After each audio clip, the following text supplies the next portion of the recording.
Good day. I'm Dave. And I'm Dave. And this is the OFFSITE Insight Podcast. Today's episode is brought to you by the Creative Co-op, advertising and design firm. If you've got any marketing or advertising needs, reach out to Gino and the team at tcco.ca. Well, welcome to the show, Luke, the owner of Home Options Made Easy. Thanks for having me, guys. Appreciate it. Yeah, thanks so much for being a guest and taking some time out of your busy schedule to be here today. Well, let's just dive right in. What is Home Options Made Easy? Well, it's exactly what it sounds like. Basically, we're a full design center.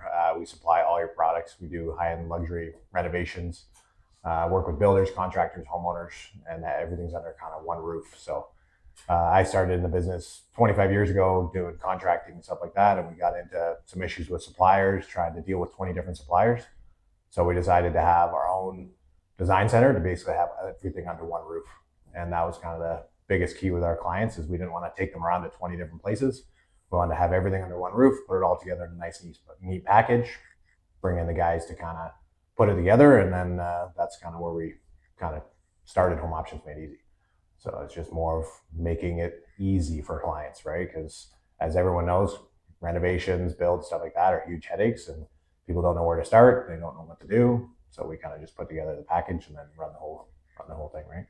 So you said 25 years ago you started in the industry. Have you been, were you an entrepreneur from the outset and this was sort of your vision, or how does your career sort of progress? Started framing, got into landscaping, then got into actually working with an old Scottish guy who was like custom home renovation guy. And he was kind of the mentor as far as like teaching me, but what he said right away was, you start your own business, I subcontract to you, that's it. So that was when I was 18. So I started my business when I was 18. And then from there, subcontracted with him for a while, got into custom home builders, got with them, just grew my experience by working. It's kind of the best way, is just get on site and use the tools. Mm-hmm. Biggest thing with him was, he was like, you slow down and we do things once, and you get faster at doing it the right way the first time. So everything before that was like fast. Framing is like, how fast can you get the house up? And like I had zero interest in that. So once I got with him, he's like, slow down, do it right, do it once, and that's it. So then you learn to be more of a perfectionist at that point, because you can take your time to do it right instead of just rushing through it, right? So did that, had a bunch of businesses from then on. Just had a landscaping business for 3 years, had a lawn care business, a bunch of other ones as I was just trying to find my groove. Got into doing kitchens actually with Home Depot, a subcontractor for them, doing kitchen installs, and loved kitchens, loved doing the finesse work, finishing carpentry. But I was so sick of dealing with 30 different stores from Home Depot around Ontario. Mm-hmm. So I was driving to Sudbury, I was driving to Park Hill, driving to London, all over the place. So it's crazy. Like, it was 140,000 kilometers my first year with them that put on my vehicles. So, and it just, the quality wasn't there. So you're dealing with like 3 different designers at every single store. So I was dealing with like 100 designers. And I said to my buddy, and I said, hey, let's do something together. Like, there's a lot of money in kitchens. Let's go after it. So we kind of focused on kitchens right away, but as that grew, people were bathrooms, everything else, and he was best tile guy on the planet. So I was like, okay, so finished carpenter, good tile guy, good mix, let's do it. Yeah. So I started up LJ Custom Contracting, which was our just contracting company. Started working for a bunch of different companies, doing kitchens, doing full renovations. And then again, ran into the issues of mistakes and stuff. And if you have 20 suppliers and one of those suppliers screws something up, then now I'm going to my client going, sorry, this product didn't come in because of this. And they're like, but that's your people. I'm like, yes, but it's like, we didn't do it. And they're like, but that's your people. Sure. It's like, okay, fine. So we were just like, you know what? Screw it. Let's go direct to manufacturers. So we reached out to manufacturers and they said, you have a showroom? We said, no. And they're like, well, we're not selling to you then, because you'll undercut everyone else with a showroom. So manufacturers won't sell to you without a display kind of onto, like, for people to see, right? So then we're like, so now we need a showroom. And so we literally dove into a place not having any idea what we were doing. Found an old place that was on Saunders, still there now, but it was actually a pizzeria. Before that, it was an upholstery place and a welding place. And way before that, it was actually strip clubs, way before that. And so it was 30 years of disaster renovations in this place to just piece it together. We went in there and We had a vision, we saw it, we're like, okay, so nothing is staying, cool, let's tear it all out. Strip it. So somehow that year is still a crazy blur to me. That was 2016, and that was we had zero money. We were doing jobs to pay for our families and our lives, and then we had to renovate this place. We had to keep doing jobs. Somehow it all managed to come together and happen. Don't know how, because I wish I would have like recorded the whole year, because it's like complete blur at this point. Made it happen. We hired a couple people right off the bat, a designer from another company. They started off, seemed great. It's like, okay, perfect. We have designers in there. This is great. We'll do the contract and they'll do the design. They started their own business while working for us and stole all our clients within the first 2 months of us starting out. We did a home show with, we got 56 leads out of it, and we were super pumped. It was like, okay, this is great. We got all these leads. We're going to do awesome. We talked to the designers. And they're like, hey, where's contacts? Where's the meetings? And they're like, oh, we can't get a hold of anybody. And we're like, that's weird.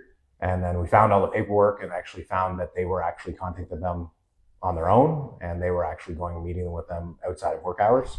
So we had to fire them right off the bat, almost sank us right at the beginning. Right. And we called every single person on that list one night and ended up landing 9 jobs out of that, which ended up allowing us to survive, which was lucky, great.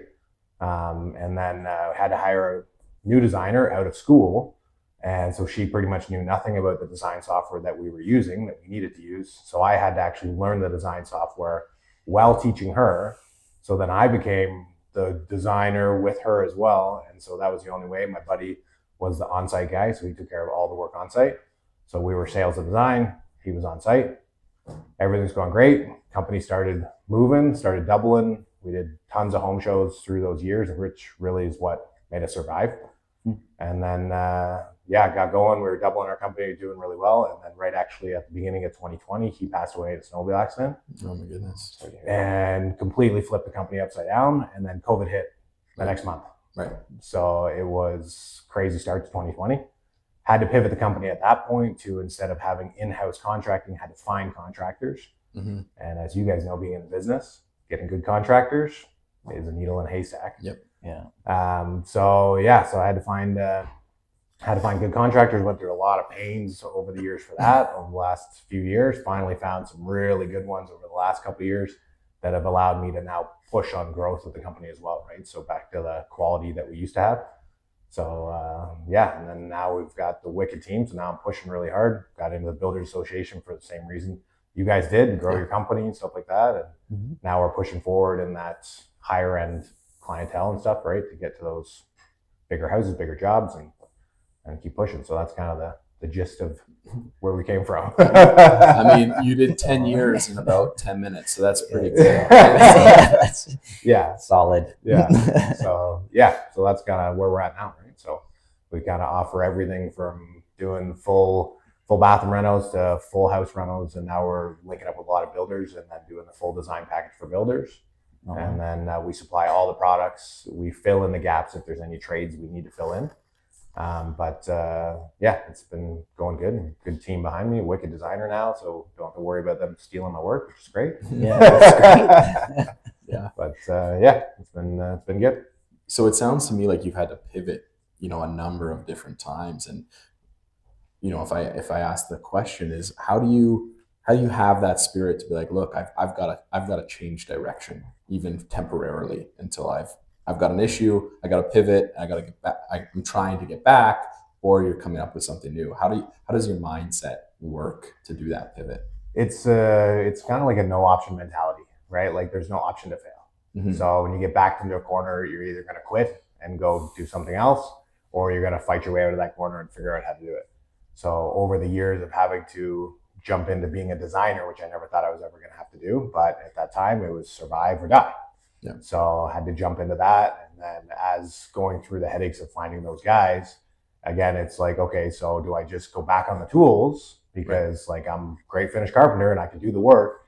If I go back on the tools, I take away from actually running the business, and then there's no point of having that space. So then you got to kind of pick and choose of like, what's your end goal, or not even end goal, but what's way down the road. Mm-hmm. What I find with most companies, most contractors, are very nearsighted. Mm-hmm. So if they're busy, they don't pick up the phone. If they're busy, they overcharge. So for me, I'm looking way down the road of having multiple locations and stuff like that. So you basically got to figure out a way to survive. And so get back to the corner again, like, what are you going to do? Right. And so as far as like having the kind of spirit to be able to pivot and keep going that way, it's really just kind of hunkering down, figuring out like how you're going to make it to the next day. Right. Like, and if you go one day at a time, it's a little easier. Like, you have a big plan, that's great. But really at the end of the day, it's tomorrow. Right. It's what am I going to get done today that's going to help me tomorrow. There's a balance there between, hey, we've got a plan for 15 years from now, but we also have to put our boots in the mud and get down to business right now too. Yeah. And you can't sit around and wait for it to show up. Like 2021 was great for a lot of people because it was busy and everyone was getting work and everything like that. But that's not realistic all the time. Right. So it's where you're going to go get that work. It's where you're going to fight for those jobs, and you gotta go for it, right? And at the end of the day, I want lifetime clients. So if I'm not going to overcharge you, I'm not going to not pick up the phone. And that's kind of our biggest success is like, we show up, we give you a price. We're there when we say we're going to be. And it is a simple business, but for some reason people want to make it really complicated. It's not really complicated. Show up when you say you're going to, do what you say you're going to do, and honor your pricing, and you'll be fine. Right. And I look at every client as millions of dollars, because one turns to two, turns to four, turns to eight. Right. So if you take care of that one, you'll be fine, because that one is going to tell their friends, and so on and so on and so on. Right. 2020, when COVID happened and everything shut down and all home shows shut down, which is where we kind of built our business, I was very worried about not being able to keep going, because don't have the leads, not gonna have like that. 80% of our work that year was all referrals and repeat business. Right. So then it showed that we had our foothold in the area, and then it was like, okay, we're okay, because people are calling us. And at that point, nobody wanted to get the 3 different people in or 4 different people in their house. So they were like, who can we trust? Okay, I talked to Bob, my friend, and he said, use Luke. So then they came to us, and then it was just like, we know you're good, just do it. Right. So that helped us survive. And then, as home shows started coming back in, that helped us grow again. Right. So. Do you want to share a little bit of your grand vision? Grand vision would be Home Depot comes to me one day and offers me $200 million to buy the company. That's a big number. Yes, that's kind of the number I've thrown out there. But realistically, what I'm looking to do is have probably 5 corporate locations in Ontario. Okay. So I want to hit up Muskoka. So I'm working my way up there. Just got into the Muskoka Builders Association as well. Want to hit up there. Want to hit up like Collingwood area. 5 corporate locations in Barrie within a couple hours of Barrie. Okay. Once those Barrie area. Yeah, you got it. Yeah, pretty much now, right? Yeah. So kind of those, I'd like to have those, and then from there, if those are kind of running kind of tip-top shape, right? Then I would like to franchise across Canada. So the way I've designed the business now is, when we used to have contracting in-house, to grow that company would have been very hard to do, because you're always having to train guys. And as you guys know, like, that takes years to get to that quality that you need. So if I was to open up a location in BC, so now I'm hiring young guys that don't really know much, and then I'm teaching them, and then it would take years for that company to grow properly. Now the way that I've got the company structured is, now I work with contractors and builders. We don't do it, right? I subcontract everything out to my guys. So I have different teams for different jobs. So now if I take this model and I go to BC, I really need a designer. That's about it. A lot of design can be done virtually anyways, but you need somebody to hold that client's hand in person. So you need that designer. So that's really the only person I need to have. From there, I would link up with the closest like contractors and builders in the area that are good quality. And then if I'm giving them work from my leads, then in turn, they turn around and give me work from theirs. Right. So it's a great partnership that way. And now they don't look at me as competition. Because what I had at one point was contractors were like, well, why am I going to send my client into you when you guys do this work too? Right. And so they were worried that we would just take the job. And I said, well, we're not going to take the job and ruin our relationship. Yeah. But that's kind of what they were thinking, and rightfully so, like, you can see why they would be worried. Now it's like, no, send your client into us. That's your client. Yep. They're coming to us and you're getting the work. And also, if you do good work and we have a good relationship here, when we get a client, now it could be now a job for you. Sure. Right. So that's been working out really well. Like, I've got some builders now that if I get a lead for a build, I pass it right to my builder. I don't even worry about it at all. And these builders now go, okay, now we're going to pass all the work back for you on the inside. Right. So now that's a wicked partnership with them. Right.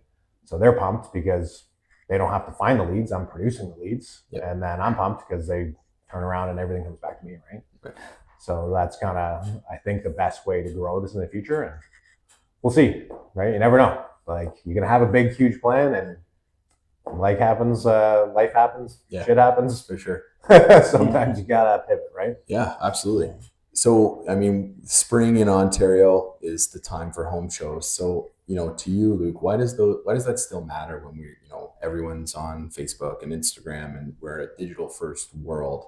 What has made the investment into home shows, and also what does it cost to invest in a home show? And whether that's, what do you get out of that, I guess? Yeah, so home shows have been, they've been pretty awesome for us, but we've learned a lot. Like, if I had some pictures, I'd show you guys, but like from our first home show, it looked like we barfed our whole entire design center into a booth, and it had everything and nobody knew what the heck we did. And then we've cleaned it up a lot, but home shows the reason they're so important is that person to person is something that is getting lost these days with the digital world. Sure, you can scroll through and you have no idea who this person is. It says sponsored ad and you're like, cool, they paid to be in front of me, right? That doesn't really mean anything when you talk to somebody face to face, right? And that's the biggest thing with a home show. Like, I don't have chairs in my booth. I don't sit down in my booth. And I've learned this over the years. If you sit down and you do this, man, it's a long day. And then clients are what? You think you're approachable? Like, they're not coming in. We stand at the edge of the booth and we say, hey, how's it going today? And the client was like, or a potential client is like, oh, good. Well, how are you? Right. I was like, are you guys looking to do any renovations, any design work, anything like that? They're like, well, yeah, like, we are thinking about doing that. And then boom, you got them in, right? And it's just as simple as saying hi, right? And if you stand there and you say hi to everyone who walks by, they will talk to you because they want to talk. Right. But so I've figured that out. One thing with home shows is a huge thing is, I call it the home show trot. People all have a certain speed that they walk. If you have a small booth, they're going to walk past your booth in 2-3 seconds. If they don't know what you do in like the first second of looking at your booth, you're gone. And now you're like yelling at them, like, whoa, do you want to talk about what we do over here? And like, you're trying to chase them down the aisle, right? So we've always stretched out our booth, which is big, and be very obvious. We had we basically have a big banner that says like kitchen and bathroom renovations, right? Even though we do everything, that's enough for people to go, oh, they do kitchen and bath, and then do you guys do basements too? Right. Yes, right. So like, usually if you're seeing that, we had one banner years ago that said custom color cabinets, and it showed a bunch of paint, like different paint colors, really bright. It looked really cool. Everyone came to us and was like, you guys paint cabinets? And we're like, oh, shit. Well, we have a guy for that, sure, but we don't want to paint your cabinets. Right. So we thought it was a great banner at the time, right? And you just don't know until you get that feedback. And when you're getting the feedback from those people face to face, again, it's easier to learn like what you need to do, right? So now it's like, be very obvious with what you do. In 1 second, they need to be able to know what you do. You need to talk to them, and don't be so salesy right up the front, like shove a flyer in their face and be like, here, 10% off your windows, a home show discount. Like, nobody cares about that. They want to talk to you. Right. So you talk to them, and so it's been really good that way, just being that face to face. And then they see us. So now that we've been there so many times, like, we've been at the home show at the Garden Gallery, like, I don't know, 20 times, 30 times, whatever it has been over the years. People come there and we're always in the same spot. Right. And they're like, oh, we saw you here last year. I'm like, yeah, I've been here for the last 9 years. Like, in the same spot. And so they build that trust. Sure. Right. Again, when something happens on Facebook and you scroll past it and they're gone in 2 seconds, they might see you again in a few months or whatever, but you're not building that face to face. They don't know if it's real or not. Is this a real company? Am I going to get screwed because it's an online company that means nothing? Are they going to show up? Right. They see me there every single time. That trust is there. Right? Yeah, for sure. So I think that's something that is missing in this world, is the face to face. So I'm hoping that, like, that'll just keep going, right? Because it's good to see. And you see about 3,000 people in a weekend. Right. So there's a lot of potential. Like, we've had 91 leads, I think is the most we've ever got at a home show. And 64 of those were kitchens. Right. So it's good to do. But I've talked to a lot of other people that are like, oh, this home show, we didn't get any leads. And I've seen them in their booth and they're doing this. Oh, you need something? Like, that's why you don't have a good show, right? You get out of it what you put into it, right? 100%. Yeah. So you need to just talk to people, be real. Yeah. Fantastic. And okay, let's switch gears for a little bit. So how long have you been a member of the Home Builders Association? 2.5 years now, I think. Almost 3 years. Fantastic. Yeah. Fantastic. So what advice would you give to other, I'm going to call you a supplier in this case, Yeah. about becoming more active within the Home Builders Association? Because I think you're well known in only 2.5 years. And what advice would you give to other current members that are trying to get their foot in the door, or potential new members? Well, I think like one thing that I was missing before I joined there was that network of people that are local. Like it was just basically B2C everything, right? Always to the client. There wasn't those other businesses to work with. Getting in the Builders Association, wanting to work with more builders, I think is an advantage to everybody. But I think what like I love about the association so much is like we're meeting monthly. You're seeing the familiar faces, right? You're getting to chat, shoot the shit kind of thing, and just be able to see kind of the other companies there, what's happening, right? We've always got a speaker coming out, giving us a little insight of what's happening. So for suppliers and stuff like that to get in, or other businesses to get in, or even just be a better contributing member, it's good to meet other companies. I always struggled with I had a lot of friends that just had kind of just regular job, and like they just were kind of settled, and they're like, when you talk to them, you're like, so what's new? And they're like, same old. Yeah, just working. That's it. It's like, sweet. So I wanted to expand my network to have conversations with people like, what's new? And it's like, oh, I launched this new division, or I'm doing this, or I opened up another location, or like we're building this house on the lake. It's gonna be really cool. It's 10,000 square feet or whatever. Like, so it's just about getting around more people that have similar mindset, because like you can't do everything on your own. Right. And the more people you know that have similar mindset and similar goals to grow, it's just nice to have those kind of people around you, right? Absolutely. Advice and stuff like that. Like the Builders Association's got a lot of the, like we'll call it the old boys club, right? And a lot of the older guys that have been there a long time. And it's like, I was talking to Matt from Pricon, and I was just like, what have you done? Like, how did you get to the point you're at? Like, you're doing all these waterfront homes and stuff like that.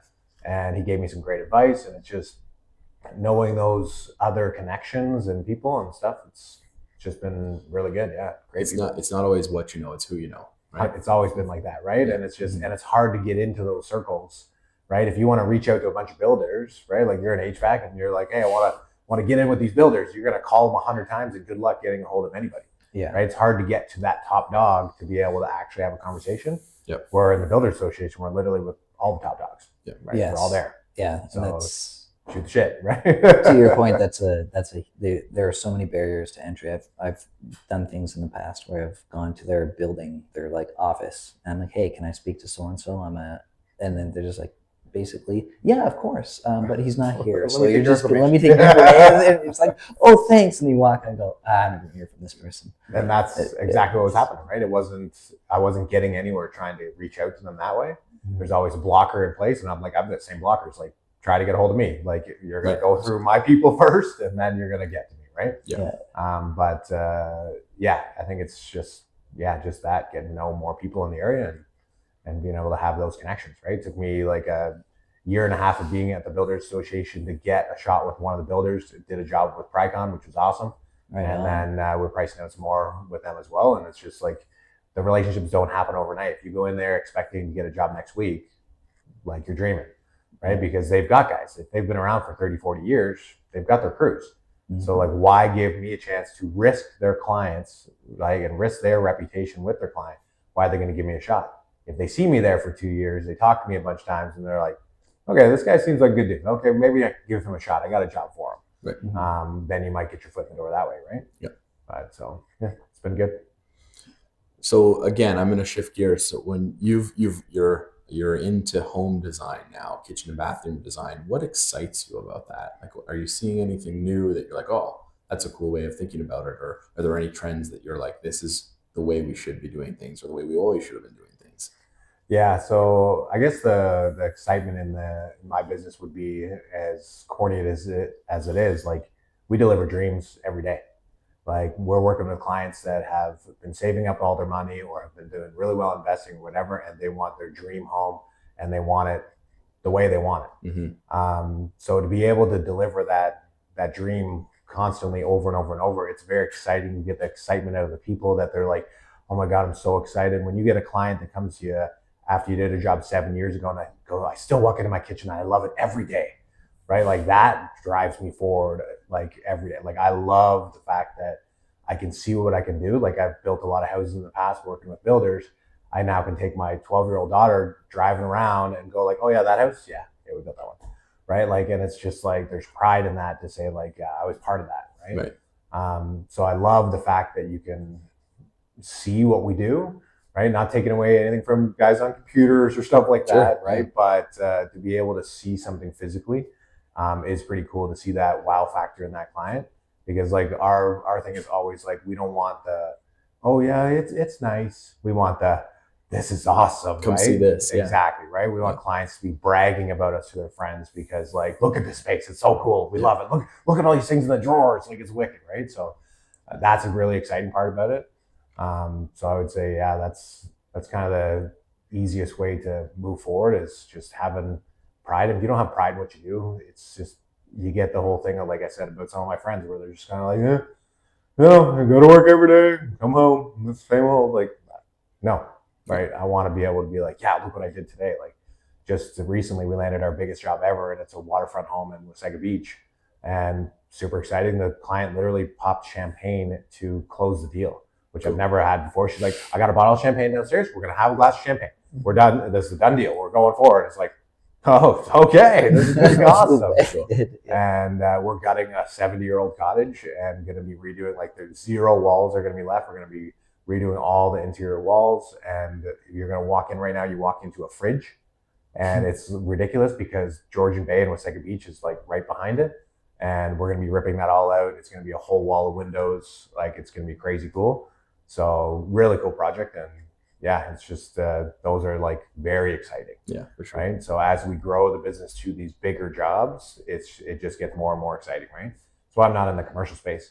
Right. Commercial's not that exciting unless you were going to do a job for like a restaurant owner or something like that. That is like, this is my dream restaurant. And same thing, like that dream job. Right. But doing the cookie cutter stuff, like I can't do subdivision work. I've done that in the past. It's just not my thing. I want to do that job that client is like, I've been waiting 20 years for this. Right. Fantastic. So Luke, where can people see you in the next little while? I imagine there's a home show on your calendar. Where are you going to be? There's a few. Yeah. So spring show is coming up 7th and 8th March. I think 7th and 8th, 6th and 7th. That's coming up at Garden Gallery again. So we'll be there, same spot as always. Yeah. And then we're actually doing the cottage show in Mississauga coming up at the end of March. Awesome. So we did it in the fall, and we had done it a few years ago, but we wanted to try it out, and we did a very small booth. And this is why I say stretch your booth out, give people time to walk and talk. Did a small booth, wasn't that great, but we have the same mentality of Barrie. In Barrie, a lot of times it's like, you're looking to do a renovation, and people in Barrie are like, yeah, looking to do a renovation. When we went to the cottage show, we had the same terminology, and they're like, no, we're building a cottage. And they kept walking. We're like, oh, but we can help with that. Right. Like we do all this interior stuff, and they're like, no, we're building. It's like, no, but we'll work with your builder. Like it was, so we had to learn to change the terminology down there. Sure. So we did it again in the fall and ended up getting some really, really big leads because we're also getting into like the tiny home space and stuff like that too. And that was a big draw, and we had a banner for that. And then we do custom garages and outdoor kitchens too, which obviously for a cottage show, that was a big ticket for people running towards our booth because they saw outdoor kitchen, custom garage, and they were like, can I do this in my boathouse? It's like, oh yes, you can. Yeah. So we got that one coming up too, which is a big one. And then we usually filter it 2 or 3 more. So we usually have about 5 in the spring. And that really fills us up for the year. And then obviously there's other leads that come in, but those, that's really kind of gets us all the way to Christmas basically. And then the fall, we do some more shows in the fall that also bring us into the new year and then bring us back to the spring again. Right. Yeah. So they're pretty valuable for us. Like that's where we get our most solid leads. Yeah. Because it's that face-to-face thing, right? Absolutely. Sounds like you've got it all figured out. Trying. Yeah, I've done a few of them, right? So, but they're good shows to be in. Like I always recommend everyone get in them. Get in them though. Get as big a booth as you can, depending on your job size. Like our average job size is almost $100,000. Right. So for us to land one job at a home show, like it pays for a big booth. Right. So stretch out, corner units, always very important to have corner units. It really helps, right? Because you're going to get that double traffic kind of going through. Yeah. And then, just do your thing and talk to people. I'm noticing that you have like a few motivations, but rather than me telling you what they are, what motivates you to keep going? Like, I know that you have this big vision, that big number, but more and more you keep saying, like, making dreams happen. You want people to brag about their, like, you seem to genuinely care. Yeah. Well, I think what I've seen over, I guess we're going on 26 years now, but what I've seen over the years is the quality of trades has gone down from where it used to be. You used to look in your neighborhood and it would be Bob, the contractor down the road or whatever, that you would call for everything. And everyone on the street would call Bob to do everything because you knew he'd just take care of you. And then whatever happened in 80s and 90s, it started dropping off where they were kind of like steering people away from trades. And then what happened is you now develop, like what I call them is, we're at third generation hacks. So if there was a bad trade back then, they've now trained another bad trade from there, and then they've trained another one now for those guys. So now you've got 3 generations of hacks going on right now. So there's a lot of quality issues with these contractors. And like, we get told all the time when we go into someone's house, they're like, "Whoa, you guys actually showed up?" And we're like, "Well, yeah, what do you mean? Of course we showed up." Like, "Well, I've called 5 guys. You're the only guys that showed up." I'm like, "I guess we're getting the job then, right?" And they're like, "Well, I guess so. No one else is coming." And that's what we find the biggest gap, I guess, in the industry is just that reliability. And so now people have a bad taste in their mouth from the contractor. They've heard about their friend getting screwed over.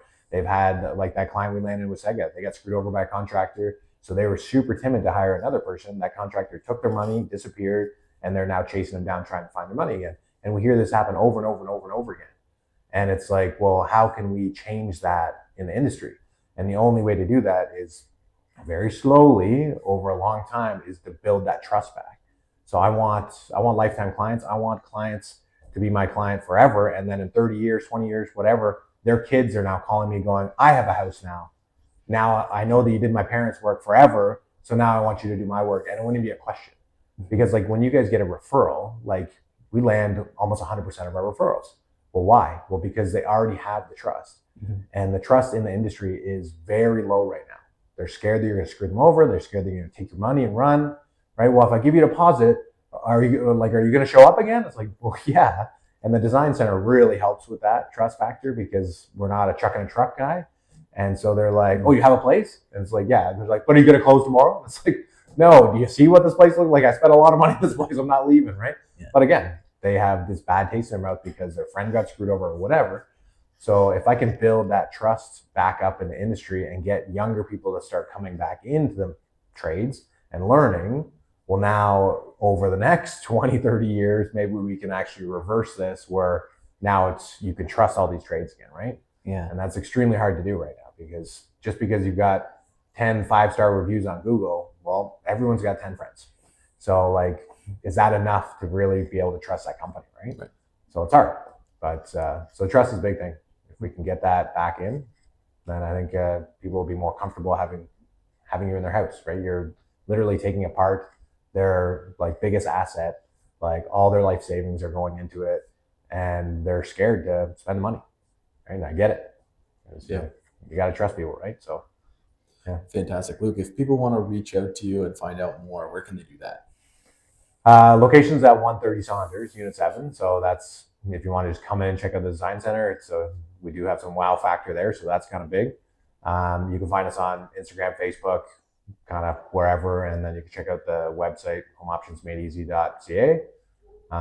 That's kind of the easiest way. We're kind of everywhere right now. So that, or just come out at the home shows and see us at the home show.